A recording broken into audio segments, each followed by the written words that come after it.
यकीन करना मुश्किल है कि महज 120 घंटे के अंदर पाकिस्तान के 304 सैनिकों के चिथड़े उड़ा दिए गए। बलूच लिबरेशन आर्मी ने महज 5 दिन के अंदर यह साबित कर दिया है कि पाकिस्तान टुकड़े टुकड़े होना शुरू हो चुका है। अब तो हालात ये हो गए हैं कि बलूच के लड़ाके खुले हाईवे पर पाकिस्तानी सेना के काफिलों पर सीधे आत्मघाती हमले कर रहे हैं। कुछ रिपोर्ट्स में दावा किया गया है कि अगर यही हालात रहे तो बलूच लिबरेशन आर्मी बहुत जल्द बलूचिस्तान को पाकिस्तान से आजाद करा लेगी।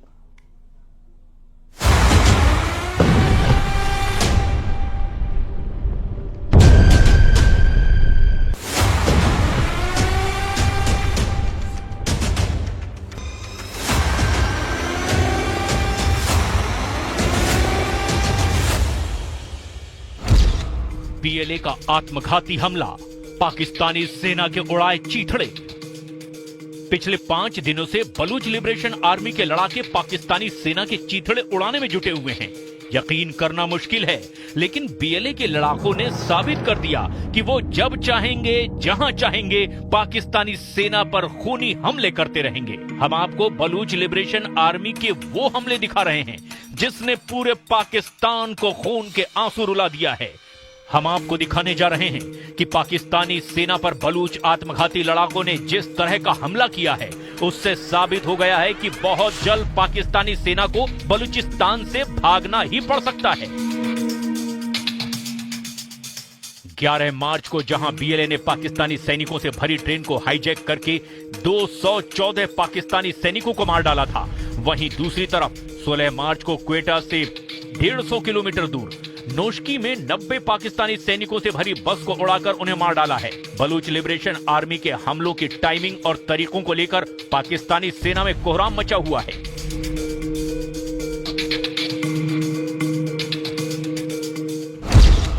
सोलह मार्च को मारे 90 सैनिक, बीएलए का आत्मघाती हमला। बलूचिस्तान से आई इन तस्वीरों को जरा गौर से देखिए। पाकिस्तानी सैनिकों और अफसरों से भरी बसें एक के बाद एक हाईवे से गुजर रही हैं और तभी महज कुछ सेकंड के बाद ही तस्वीरों में साफ देखा जा सकता है कि बलूच लिबरेशन आर्मी का एक लड़ाका विस्फोटकों से भरी कार को सैनिकों से भरी बस के नजदीक ले जाता है और फिर कार से भरे विस्फोटकों में जोरदार धमाका कर देता है। महज 1 से 2 सेकंड के अंदर ही बस में बैठे पाकिस्तानी सैनिक मारे जाते हैं। तस्वीरों में साफ देखा जा सकता है कि बस के पूरी तरह से चीथड़े उड़ गए हैं। बलूच लिबरेशन आर्मी ने इस हमले की जिम्मेदारी लेते हुए साफ कहा कि उसने पाकिस्तानी सेना को टारगेट करके यह आत्मघाती हमला किया है। बीएलए की प्रमुख मांग पाकिस्तान से अलग होकर बलूचिस्तान देश का गठन करना है। बलूचिस्तान में आजादी की मांग करने वाले कई संगठन हैं। इनमें बलूचिस्तान लिबरेशन आर्मी यानी बीएलए सबसे ताकतवर संगठन है। ये संगठन 70 के दशक में अस्तित्व में आया, लेकिन 21वीं सदी में इसका प्रभाव बढ़ा है। इधर बलूचिस्तान में पाकिस्तानी सेना विद्रोहियों को ताकत के बल पर दबाना चाहती है, जिसकी वजह से बलूच लिबरेशन आर्मी के हमले अब पाकिस्तानी सेना पर 2 गुनी रफ्तार से तेज कर दिए गए हैं।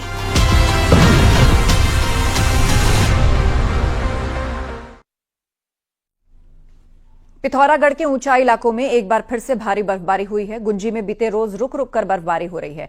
कई इलाकों में यहां 2 फीट से ज्यादा स्नोफॉल हो चुकी है। गुंजी और आसपास के इलाकों में बर्फबारी होने से चाइना बॉर्डर को जोड़ने वाले लिपू लेक रोड पर आवाजाही ठप है। यहां व्यास घाटी के अलावा दारमा और मिलम घाटी में जमकर स्नोफॉल हुआ है। उत्तरकाशी के ऊंचाई वाले इलाकों में बर्फबारी हुई है। गंगोत्री धाम में भी बर्फ गिरी है। पूरे पहाड़ बर्फ की सफेद चादर में ढके हैं।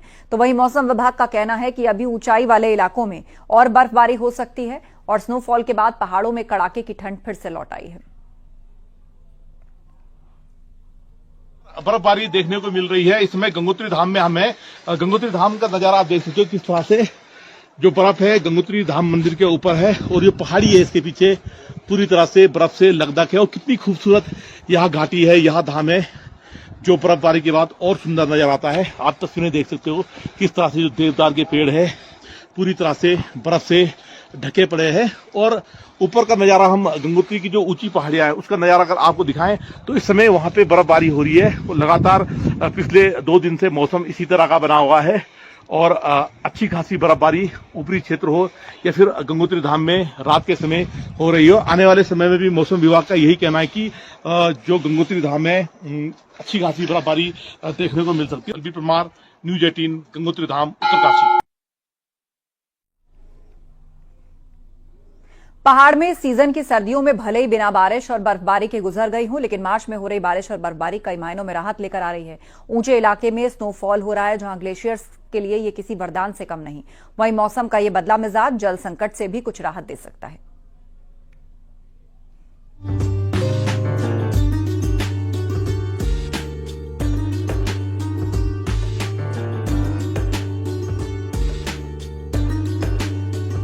पहाड़ों इस बार की सर्दी बिना बारिश और बर्फबारी के ही गुजर गई, लेकिन सर्दियों के बाद पहाड़ का मौसम काफी बदला है। आलम यह है कि ऊंचे इलाकों में मार्च के महीने में एक बार नहीं बल्कि कई बार बर्फबारी हो गई है। लगातार हो रही बर्फबारी से पहाड़ों में जहां ठंड एक बार फिर लौटी है, वहीं ग्लेशियरों को भी बर्फबारी से नया जीवन मिला है।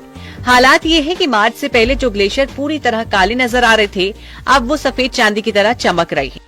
जानकार भी इस बर्फबारी को पर्यावरण के लिहाज से काफी फायदेमंद मान रहे हैं। बर्फबारी अभी हुई है तो इससे भी जरूर फायदा क्लाइमेट को होगा, क्योंकि जो पहाड़ थे, जो ग्लेशियर्स हैं, उनमें जो सालाना बर्फ गिरती है, उसी बर्फ से हमारे नदियों का उद्गम होता है। तो जरूर इसका कहने का हमको फायदा मिलेगा, लेकिन उतना जो सर्दी में हमारी बर्फबारी एक हैवी स्तर पर होती थी, उतनी न होकर अभी कम हुई है। ऊंचे इलाकों में हो रही बर्फबारी से ग्लेशियर तो नजर आ ही रहे हैं, साथ ही सूखे जैसे हालात से भी राहत मिली है। मार्च में हो रही बर्फबारी से जहां जल संकट दूर होने की उम्मीद है, वहीं खेती और बागवानी के लिए भी मौसम का ये बदलाव काफी फायदेमंद हो सकता है। असल में बीते कुछ सालों में पहाड़ों में पारा लगातार बढ़ रहा है, जिसका नतीजा ये है कि हर साल 480 mm बारिश भी कम हो सकती है। वायुमंडलीय जो तापमान बढ़ रहा है, तो ये 30 सालों में जो मैंने बताया कि ये जो तापमान बढ़ा वो लगभग 0.03 डिग्री प्रति वर्ष की रफ्तार से बढ़ा, और जो वर्षा में जो कमी आई इन 30 सालों में वो लगभग 480 mm के करीब ये बारिश में कमी आई। पहाड़ों में इन दिनों बदला मौसम का मिजाज भले ही कुछ दिक्कतें भी ला रहा हो, लेकिन पूरे उत्तर भारत के लिए ये किसी वरदान से कम नहीं है। बारिश और बर्फबारी से जहां चढ़ रहे पारे पर कुछ लगाम लगी है, वहीं आने वाले दिनों में इसके अच्छे नतीजे देखने को मिल सकते हैं। न्यूज 18 के लिए किशन जोशी के साथ विजयवर्धन उप्रेती की रिपोर्ट।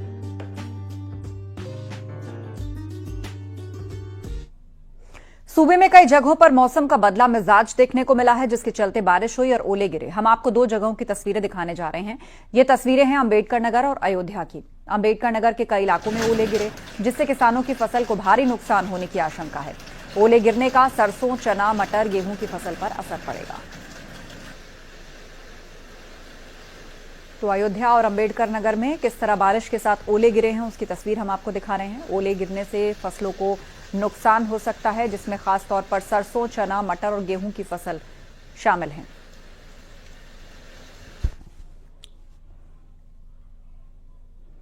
और खबर जालौन से, जहां मिट्टी धंसने से नया बना 2 मंजिला मकान गिर गया। उरई कोतवाली क्षेत्र के करसान रोड की घटना है। कुछ ही दिनों बाद बताया जा रहा है कि मकान बनने के कुछ दिन बाद नीचे की मिट्टी धंसने लगी और जानकारी होने पर मकान मालिक ने स्थानीय लोगों को आसपास जाने से मना कर दिया। आपको हम तस्वीरों में दिखा रहे हैं कि किस तरह से महज 7 सेकंड के अंदर ये पूरा मकान गिर पड़ा। आप देखिए किस तरह ताश के पत्ते की तरह जैसे हवा से उड़कर एक पत्ता गिर जाता है, उसी अंदाज में ये मकान गिरता दिख रहा है। सिर्फ 60 सेकंड और पूरी तरह मिट्टी के ढेर में बदल गया है मकान। मिट्टी धंसने से इसकी नींव कमजोर हुई और इस कारण इसके ऊपर बना ये पूरा मकान गिर गया।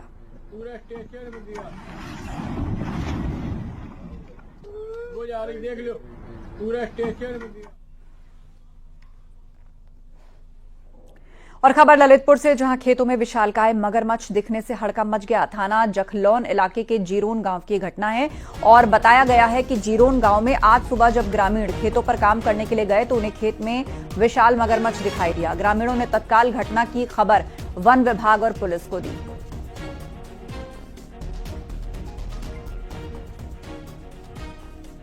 तो खेत में ये विशालकाय मगरमच्छ लोगों को दिखाई दिया, जिसके बाद लोग दहशत से भर उठे।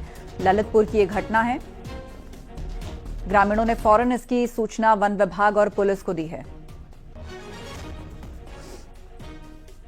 थाना जकलौन इलाके के जीरोन गांव की ये घटना। बताया जा रहा है कि जीरोन गांव में आज सुबह जब ग्रामीण खेतों पर काम करने के लिए गए तो यहां खेत में उन्हें विशालकाय मगरमच्छ दिखाई दिया।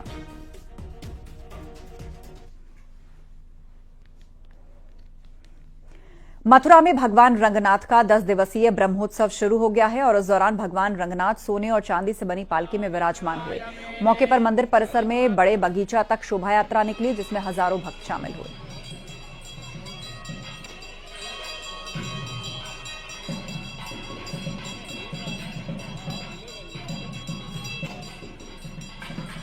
तो मंदिर परिसर में शोभा यात्रा निकाली गई। मथुरा से तस्वीर हम आपको दिखा रहे हैं, किस तरह धर्म ध्वजा फहराई गई। भगवान रंगनाथ का ब्रह्मोत्सव जो है वो शुरू हुआ है। 10 दिनों तक ये उत्सव चलेगा। हाँ भैया जी, आज से श्री रंग मंदिर वृंदावन में 10 दिवसीय ब्रह्मोत्सव का आयोजन आज से आरंभ हो रहा है। ये 10 दिन चलेगा। आज 17 मार्च 2025 से आरंभ होकर 26 मार्च 2025 तक चलेगा। इस ब्रह्मोत्सव के दौरान प्रभु गोदा रंगमन्नार अलग अलग वाहनों पर विराजमान होकर बाहर निकलेंगे, भक्तों को दर्शन देंगे। वैसे तो भक्त जो है मंदिर में जाके भगवान के दर्शन करते हैं, यहाँ भगवान स्वयं बाहर निकलकर भक्तों को दर्शन देते हैं।